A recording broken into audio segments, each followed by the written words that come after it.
నిజామాబాద్లోనే పసుపు బోర్డు ఏర్పాటుకు కేంద్రం గ్రీన్ సిగ్నల్ ఇచ్చింది. ఈ మేరకు పసుపు బోర్డు చైర్మన్ ను నియమిస్తూ ఉత్తర్వులు జారీ చేసింది. పసుపు బోర్డు చైర్మన్ గా అంకాపూర్ గ్రామానికి చెందిన రైతు బీజేపీ సీనియర్ నేత గంగారెడ్డిని నియమించింది. దీంతో బీజేపీ కార్యకర్తలు, రైతులు పెద్ద ఎత్తున సంబరాలు చేసుకున్నారు. మోడీ ఇచ్చిన మాట ప్రకారం నిజామాబాద్లో పసుపు బోర్డు ఏర్పాటు చేయనుంది కేంద్రం.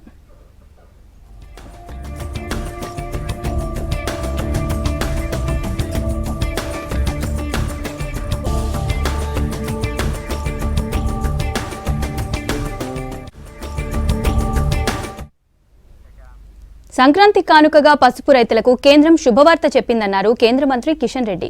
పండగ సందర్భంగా తెలుగు రాష్ట్రాలకే కాకుండా యావత్ దేశానికి పసుపు బోర్డుని అందిస్తోందన్నారు. ప్రధాని మోదీ ఇచ్చిన హామీని నిలబెట్టుకున్నారన్నారు. నిజామాబాద్ కేంద్రంగా రేపటి నుంచి పసుపు బోర్డు కార్యకలాపాలు కొనసాగుతున్నట్లు తెలిపారు.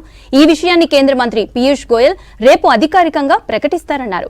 పసుపు బోర్డు ఏర్పాటుపై రాష్ట్ర ప్రజల తరపు నుంచి ప్రధాని మోదీకి ధన్యవాదాలు తెలియజేశారు కిషన్ రెడ్డి.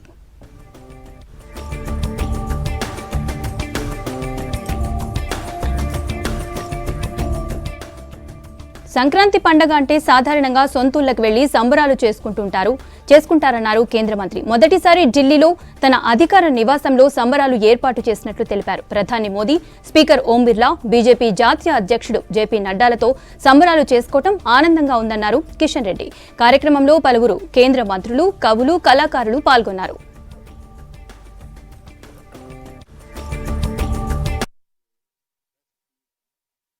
ఈ సంక్రాంతి పండుగ సందర్భంగా ఏదైతే పసుపు రైతులు ఉన్నారో ఆ పసుపు రైతులకు ఏదైతే గత ఎన్నికలప్పుడు నరేంద్ర మోడీ గారు ప్రకటించారో పసుపు బోర్డు ఏర్పాటు చేస్తామని, దానికి ఈరోజు కార్యరూపం దల్చింది.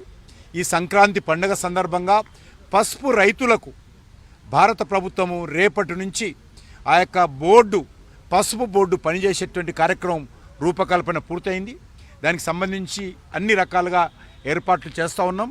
మన నిజామాబాద్లో, హైదరాబాద్లో, ఇతర రాష్ట్రాలలో కూడా ఈ యొక్క కార్యక్రమాలు కొనసాగుతాయి.